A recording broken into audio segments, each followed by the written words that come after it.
Murray. Thank you, Murray. Thank you, Murray. Okay, let's change the slide up there. Someone needs to tell me what the panel's about. Who's doing it? Okay, leisure or bleisure, the opportunities and realities of developing a leisure market in West Africa, sorry. Probably not going to talk an awful lot about that, but we'll see what happens. So can I ask my panel to come up? Carl Haller, Michael Williams, and Mark Slade, come and join us up here. As you've seen, we have to play pass the parcel with microphones. They work, they don't work. When you finish, guys, thank you very much. Okay. Right. Carl, you're the trampolining expert? Okay, good. Do you mind if I stay down here? I think it's all right, isn't it? Yeah, fine. Good. Very quick introduction. Who the hell are you?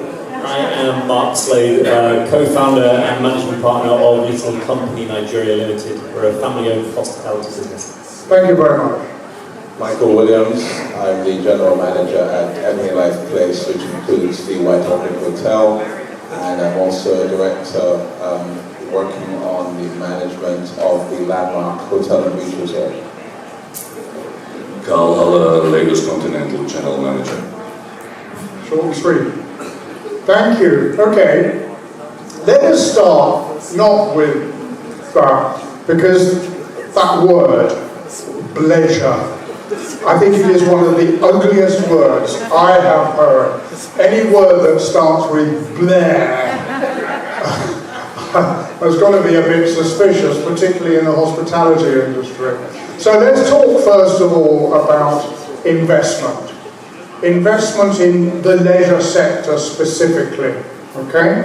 Because traditionally up to quite recently, the main institutional players weren't terribly interested in leisure assets. They tended to be almost single players, families and some companies, because they were seen as too risky. But that seems to have changed in the last 2-3 years. Was it driven by COVID? I'm not sure whether it was driven by COVID. It has changed, and for example, as was reported on a couple of panels, Casada, a major institutional investor, have just bought a resort in Senegal, in Salé. Hyatt Hotels, which is a major investor in hotels, not just an operator, they just bought a firm called Apple Leisure. No relationship, but Apple Leisure, which is pure resorts. So here's the question. Can investment in a leisure resort stack up? Some people say it's too risky. Others say, yeah, but look, see what happened, we're doing so well. Carl, do you want to answer that one? Investment in leisure assets. Depends on where you are. But if you take Nigeria directly, it's a yes. If you look into the East African zones, yes. East Africa. Yeah. I believe that COVID has given leisure a boost. People have come out of the corporate travels because it didn't take place, the meetings travel didn't take place, and everybody was sort of dying to get out of their houses and compounds. Staycations came in, people created some travel opportunities in Nigeria. Nigeria couldn't travel outside, they loved to travel, they traveled inside. I believe Lagos, Abuja has never had a year like this, and perhaps even a year from last year. Primarily on staycation. It doesn't matter which hotel you were, whether you were a corporation, a standalone, whatsoever, everybody designed packages.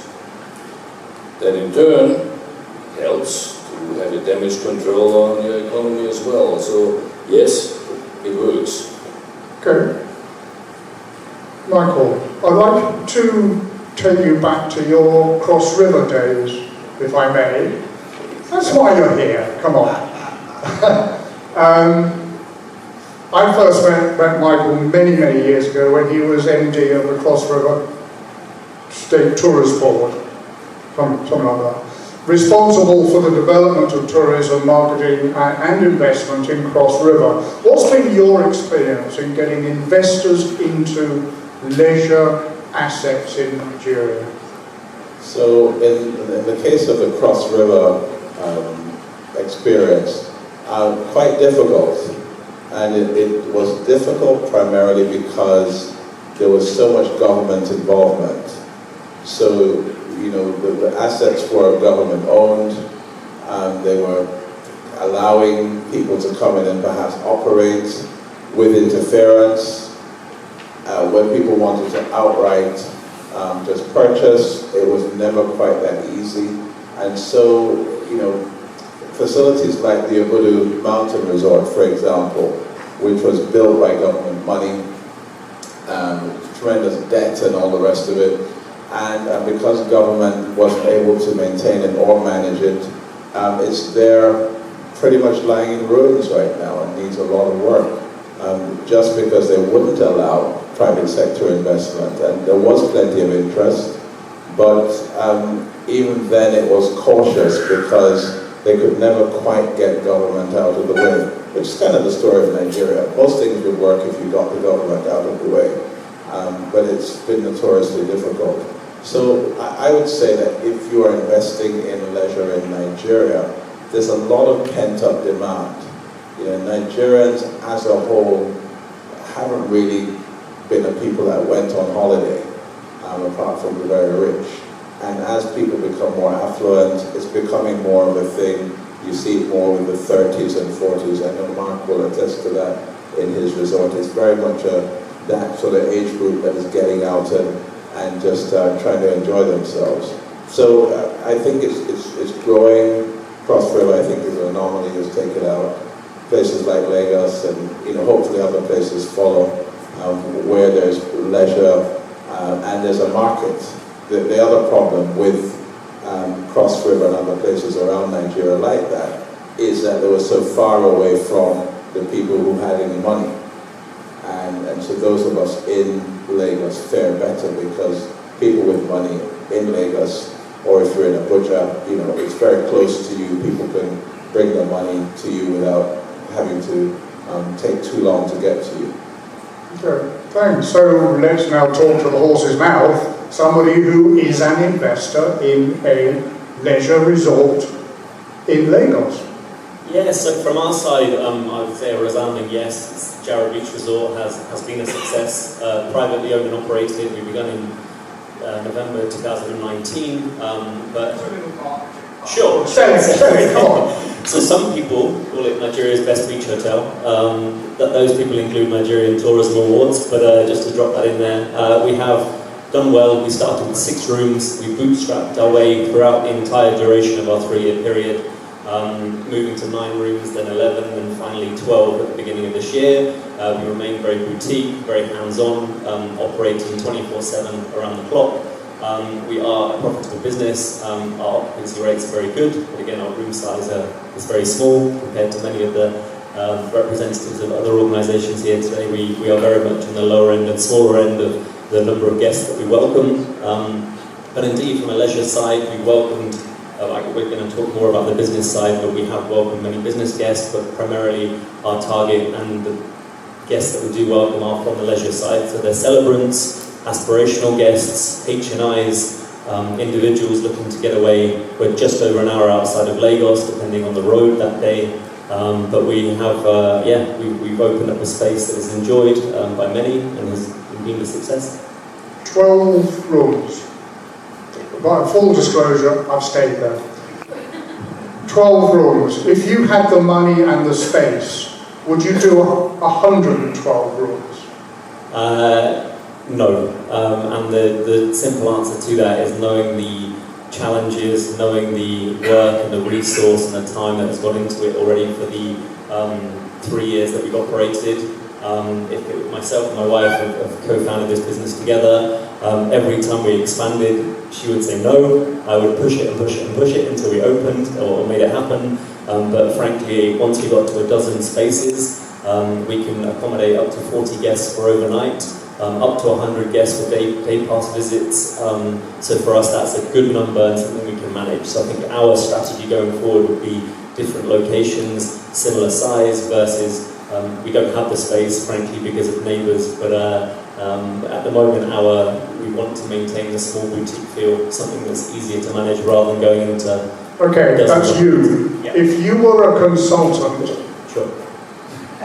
would you advise somebody to do a large-scale resort in West Africa? So I think if you're coming with much deeper pockets and much deeper resource, international brands, I think there's a huge market for that. I think from our own experience, because we've bootstrapped, because we've done it ourselves, and because we've maintained our 100% ownership of the business, we've shied away from anything too much bigger until we felt like Jarrow was complete and correct. Up until this point, there was always the need to improve or to upgrade or to try and add something. But we've just had our 3rd birthday, and this is the time where we feel it's complete. And then we could look at sort of, as I say, expansion into other areas. But even if we expanded, I wouldn't go into the, as I say, the hundreds. It would be into something proportional to our existing size. Thank you. Carl, let's talk about domestic leisure. It's always been there in Nigeria. Let's face it, I mean, you've got 200 and something million people. There must be some proportion who will move around the country for the fun of it. With COVID-19, the pandemic, as you came out of, I think we're still in it. When you were able to trade again, let's put it like that, in Q3 2020, what did you experience in terms of your business mix at the Lagos Continental Hotel? Okay, first I came back 2021 in summer. I know the numbers what happened before and they were very poor. We came back in June, July 2021. We closed down for refurbs, etc. Opened up in September 2021 and never looked back.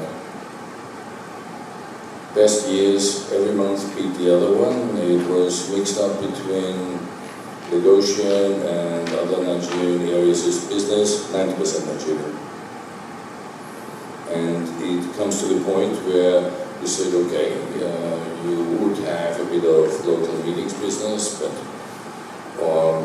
the Lagosians on their own love to travel. And the Thursday, Friday, Saturday, Sunday, Monday staycation, very frequent. So the Nigerian travel lust is awesome. It helps the whole market in Lagos. I cannot talk about the others. But Lagos on a whole does well, and for us we did extremely well. Yeah. I have family who always used to travel overseas, and they had an awesome experience with a staycation. And of course the kids say, can we do that again? Can we do that again? And that's a big driver. You've got huge experience of the leisure market. If you read some of the documentation about domestic tourism, and I'm thinking particularly about something I read about Morocco, which has not historically had a huge domestic market. But they said, oh, well, with COVID and the borders were closed, so domestic tourism came back and it was really big. But then it went on to say, but will that last? So, Michael, domestic leisure in Nigeria, is it a stopgap? Is it like a shock absorber? Has it become a habit that has formed, or will it fade away again? I think it's a real growth sector. I think it's an area which will just keep going because there's so much pent-up demand, and there's not even enough room to express it. I mean, Mark talked about, how the success he's had, but if the road to Mark's place was good, he would have probably built some more rooms already. That's the truth of it. So infrastructure is a challenge, and if you just fix some of those things, you would find that there's so much demand there. Nigerians wouldn't mind getting on the road for 2 or 3 hours and going to other states, doing other things. It's partly an infrastructure issue, but people want to get out there, want to experience things. When I got involved with a Landmark hotel and beach resort, so Landmark, most people know it as a leisure beach, they built the resort at the far end of the beach.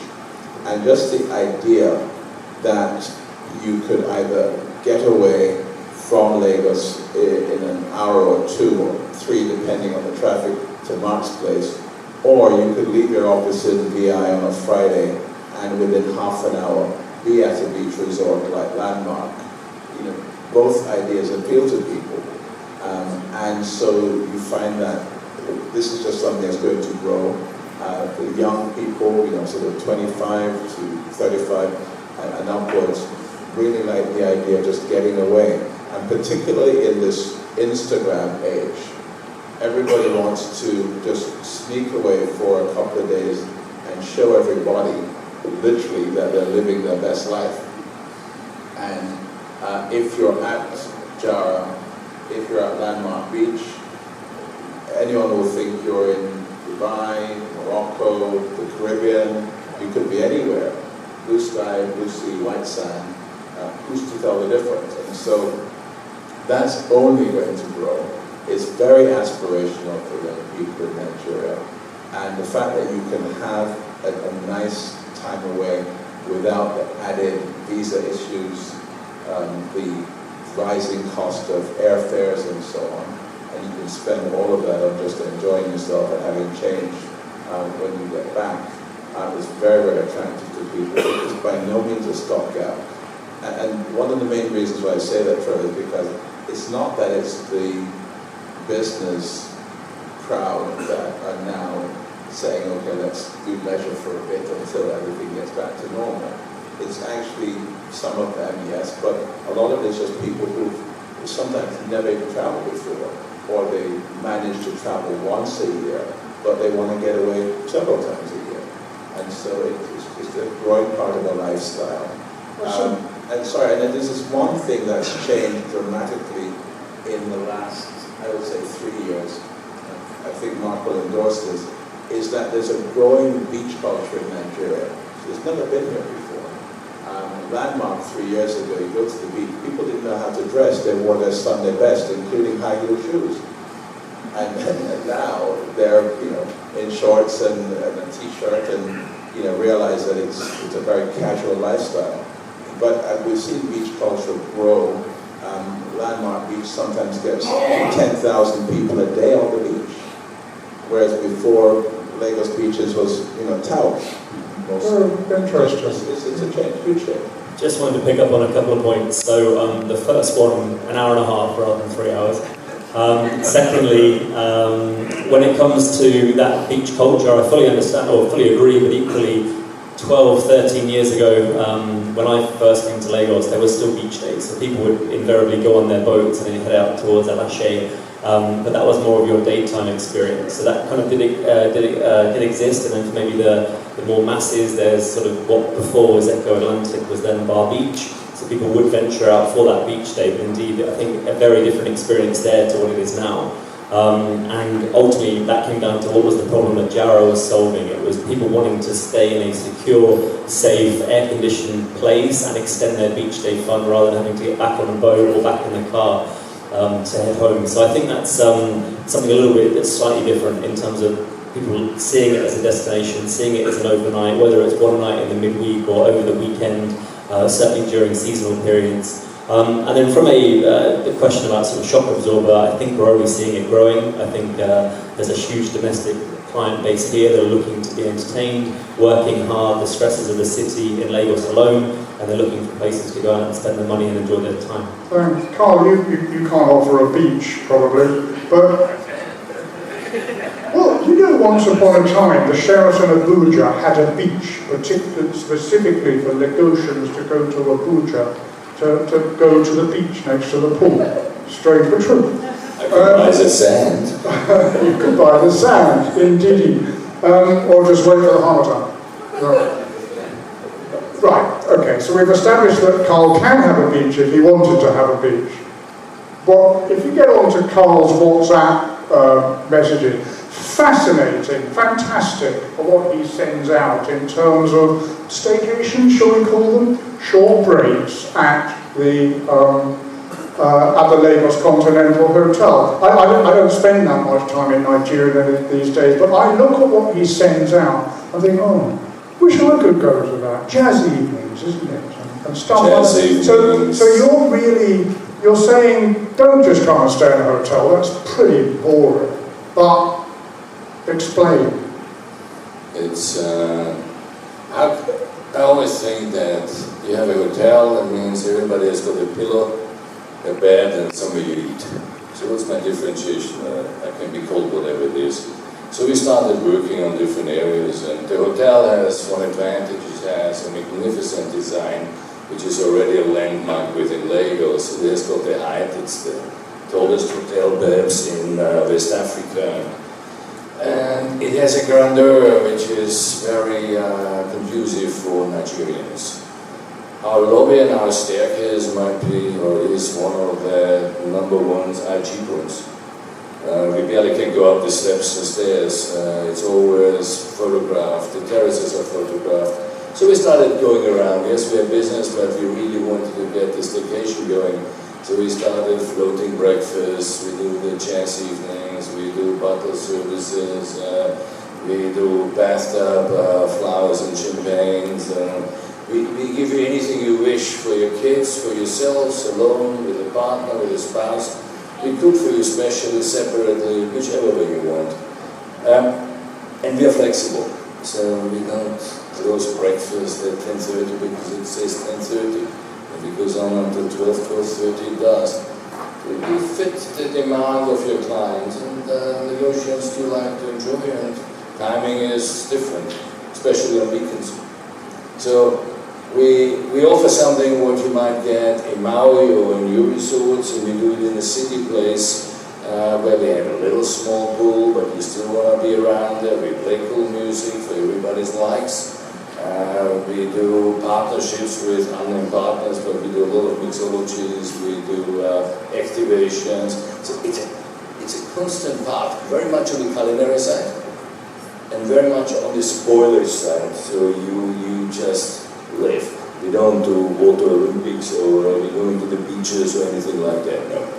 It's just the ecstasy come, and I've seen Lagosians and Nigerians coming to us, they enjoy that. They just stay. And of course room service is also a big hit. You have lots of regular people? Yes, we Yeah. do. Pretty much. Terrific. Wonderful. Thank you. Okay, if we must, bleisure. I don't know. What's bleisure? Come on, somebody. What's bleisure? So, when I read what you sent to me, and I just thought it was, why is it a new trend? I just thought it was the most normal thing in the world. I've always traveled for business and added a few days on for leisure. So you travel for business and they say the conference is from Wednesday to Friday or Tuesday to Friday. And I would always book my air ticket to head out on Sunday or Monday.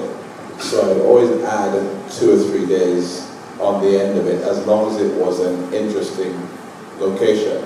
And before I would travel, I'd research the destination and pick maybe 4 or 5 things I wanted to do. An art gallery, some shopping, some interesting attraction in the city.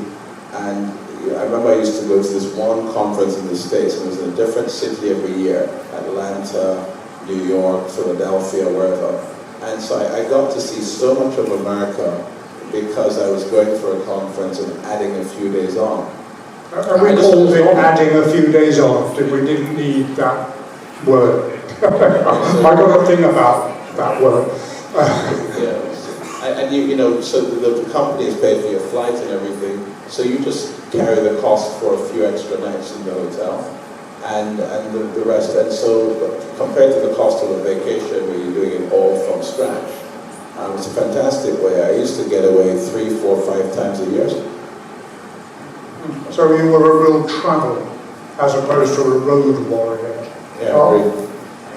Your leisure, people are much more determined to have more enjoyable hours to them available with their family than just pushing business, because you won't have the time anymore. Yeah, so I equally hope it doesn't catch on, but I'd like to just refer to a couple of points from our own business. We've welcomed dozens of corporate retreats recently in recent months.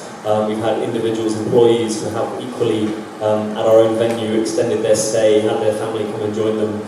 So it certainly does exist. So yeah, I think it's obviously it's not new. It will continue. Leaning on just, I guess, this slightly evolved way of life as well, is linked to maybe work-life balance. COVID making people work from home. Strategy sessions, retreats, making people get outdoors or coming to remote locations. They can have a slightly different experience. That all plays a part in terms of retreats and the balance between business and enjoyment. We have actually an arrangement with a telco where top managers actually have a leisure budget within their remuneration. So we've joined that, and top level managers of this company can come to Jarrah as part of their balance between their business life and their leisure time with us as well. So I think it cuts across different sort of sectors within enjoyment and hospitality. We're hearing that it's pretty much MICE-oriented, isn't it? MICE, meetings, incentive, conferences and events/exhibitions. But some of the documentation says it's the business traveller. Does it exist in Lagos? Is there a business people coming to Lagos who stay on for leisure? Does it? I think of the non-Nigerian or non-native people that come to Lagos or Nigeria, that is as a result of probably business or work commitments versus the travel or tourism side. I think there's a huge barrier to entry when it comes to tourist visas. I think Nigeria on the whole is probably one of the world's highest, so to get those international travellers is not an easy one. However, the people that I know or have personally welcomed, or friends who have welcomed friends, love Lagos. There's so much to enjoy, and that there should be more of that. But at the moment, the market is primarily domestic. Business travellers that come in, I imagine, probably don't spend too much extra time in Lagos as a result. Oh, you had a short answer. Yine. Because I've seen an increase in business travel. Actually, tremendous increase by about 10 points. And we're having more and more delegations coming through business. Proudly, I'm Austrian. So the largest Austrian delegation ever is coming in with 80 people staying through 2 nights and go then to Ignu. There's a company called Kikilet. They are opening a 15,000-seat Catholic church. They're opening an Austrian business park with 8 companies, etc. But it's coming. I have German delegations, I have South Korean delegations, business people coming through. Now it always depends on who's the host. But you give me an idea in general, yeah, because there are the resorts, and yes, they are viable, and they do offer a very attractive change from where you are, and they're not this far away. So for us to promote this in a different way, is we will get together. We're speaking with an unnamed competitor, of course, no comparison to you. We have this in our mind to give people the opportunity to stay another 2-3 days to see something else. It is improving. It's not a killer yet. I was going to ask about you as a business hotel catering to leisure tourists, but you've spoken enough. But the other way around, you're basically a leisure product, but you do cater to some corporate groups. What do you do differently to cater for that business demand in a leisure resort? I think we solved the challenge of how can organisations, businesses come to the beach in Lagos within an hour and a half journey and have an exceptional or a world-class experience and have everything they need, from a a sound system that works, to a big screen LED, to a conference facility with tea and coffee station, with internet that's better than most island locations. We've ultimately, I would say, ticked the boxes of the foundations that are required in order to provide a viable and successful commercial business retreat. But do you have a conflict between the two markets? Surprisingly not. We have the only sort of conflict, direct one, is at times we have to bring out the pool table or the table tennis table from the gazebo in order for the room to be filled with chairs. But if we've got, again, a 5,000 square metre property, there's plenty of space for guests to enjoy at no time. And business guests, retreat conferences, they're very well behaved, they're very quiet, they're not disturbing anyone, so in general it's worked well, it's a good synergy. Okay, Mike, I kind of see you as a bit of a hybrid, business, leisure, property. How do you cater differently for the markets, or do you just say get on with it? So one business, the Landmark Beach Resort, very much like what Mark said, we have business, conferences, we have people coming in for bonding sessions and the like, but most of it happens midweek, so they actually fill up the days during the week, and then the leisure visitor really starts out the weekend. So you get the split in the week, sort of Monday to probably Thursday. You'll find the big banks, big telecoms, those big companies coming in and doing 2-3 days of a retreat. And just getting away with their executives and coming together. They do beach games, they do all kinds of things. And then they're out of there by Friday, and your leisure market comes in. So it actually is quite complementary.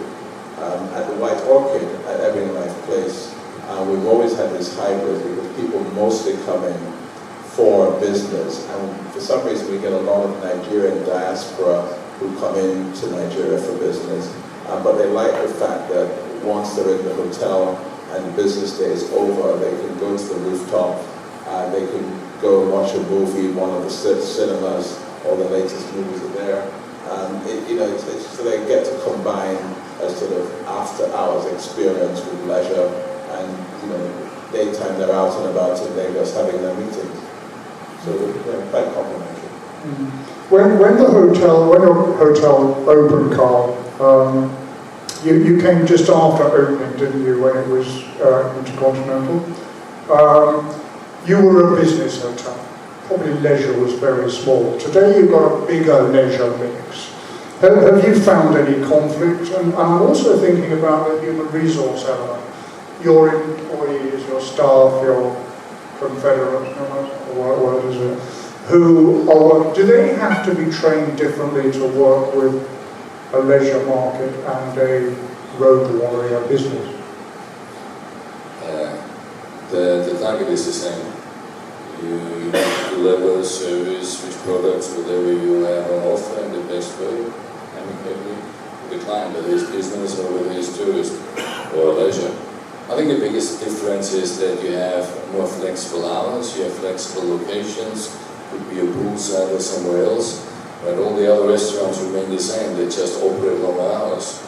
Because the business traveler has fixed hours for appointments, meetings, or whatever they have to pursue. They go out early in the morning, they barely come back for lunch, they come back in the evenings, change, might do a gym, have a dinner in the hotel, or go out for it. The leisure traveler chillaxes. Might go longer into the mornings, might go do some fitness or participate in whatever else. Might end up at the pool, many do, just cockle around, chillax, and the service, what you have to render has to be attentive in both ways. The business traveler needs immediate attention, and the leisure traveler needs constant attention. So, it doesn't stop, but you need to be there. You have to have your finger on the pulse. Okay, thank you. I think we've got time for a question or comment, if anybody's got one. Yeah, we have. Suzanne, can we have one? Oh, use one. Thank you very much. I think I agree with you in terms of that word, bleisure. So maybe I would say bizarre in terms of business and leisure at the back. But anyway, mine is a comment, and I wanted to speak specifically regarding leisure. I mean, it was, for me, it was the way that I got to see a number of countries, Dubai and South Africa. The first time I went to Dubai many years ago was because my office sent me there, and I decided to stay back a couple of days like you. And the same for South Africa. Not only did I do that, I got my sister and my baby to actually come along with me.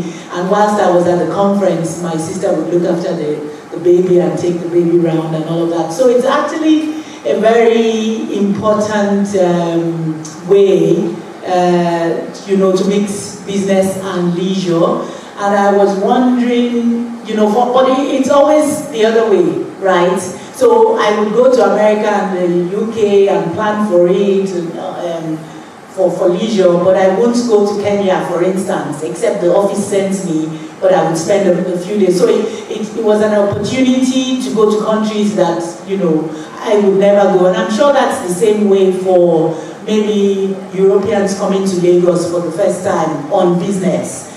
So I just wanted to then ask a question as to what kind of packages can be put in place, from you working with hotels, whereby you say, so this, as you say, the South Koreans and the Austrians and Germans are coming in, but would you want to spend 2 extra days, and this is the package that we have? I think that would be a good opportunity for them to begin to look at leisure opportunities after their programs, whereas, they will just fly out. I mean, we have a lot of people coming into the country from elsewhere who just fly out back immediately, but with those kind of packages, maybe they begin to see some opportunities for leisure, even in Lagos. Thanks. Any comment on that? Yeah, thank you. I fully agree. I think we have those packages available. We work with some hotels from on a personal level, but nothing more formalised. A lot of the hotel managers do obviously know each other very well. I think most of them are aware of what we do, and that's something I would take away from today and push further to have those conversations and see if we can have something more formal. We've discussed basic things, flyer, banner exchange, that type of thing, visibility, but there could be deeper sort of marketing mix ideas that we can look to approach. So, thank you. Good. Thank you, Mark. Yeah, so I would just say sometimes we have hosts in Nigeria who have business travelers coming in, and they do approach us for a package for their guests. So it might involve the cinema, restaurant, that whole thing on the rooftop. So I think the Nigerian hosts are very keen to show their business counterparts, their colleagues coming in, that there's more to Nigeria than just the meeting and the deal. And so I think we benefit from that, and I think that will only increase. Okay, thank you. Okay. Any others, or? I have a comment. Yep.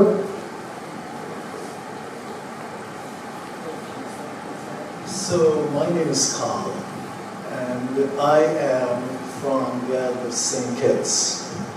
The strange thing about St. Kitts is that in the Caribbean is that it's made up primarily of Nigerians who came over on that first tourist ship, which wasn't too cool. It was 400 years of slavery. Now, I've come over to Nigeria to offer a St. Kitts passport, which gives Nigerians visa-free access to 160 countries instead of the 47 that they have now, because we know, according to Nigerians, that Nigerians love to travel. In speaking with this lady behind me, she just said, came over from St. Kitts. She said she's been to St. Kitts because the Marriott is huge in St. Kitts. And one of the things that she had just asked me, I think the last comment was, I hope you had someone pick you up at the airport. And the whole thing is that I did for the first few times I came over. I mean, I'm dealing with people who have more money than God. We met at the airport, big, huge Jeep in front with machine guns, Jeep behind with machine guns. We don't stop. And I realized that, to me, that wasn't the Nigeria that I wanted to see. So, against all odds with things, I think that the whole Nigeria that I wanted to see, particularly the Lagos that I wanted to see as a tourist. So my trip ended on the 12th. And I called and extended my stay until now. I just happened to see this, so I came around. But there's a whole thing of Nigeria that I wanted to participate in. I just had to find it by myself. So I didn't want a package. I wanted possibly a curated tour. So I went to the Continental. I met somebody from Nevis who owns a botanical gardens there. She was at the Continental. Amazing place. Amazing breakfast, brunch, amazing music. I went to a place called the Jazz Hole, which has old books, and I went to the Art Cafe. I went to all these places. People tell me how dangerous, calm, you're going to get robbed, don't show you things if they see you. It's not true, and I think that there's not enough being done to promote the idea of Lagos especially as a safe place. It's not as scary as the news makes it out to be, or as the media perpetuates. That's my comment. I can tell you that I had street meat, I had bush meat, I had everything. Make me this the last time. And he bought those socks there as well. Thank you, Tom. Amen to that. I bought Okay. these socks as a Canadian Institute of the Blind. Right. Thank you, everybody, but particularly thanks to Carl, Michael, and Mark. Thank you very much indeed. Thank you so much. Thank you.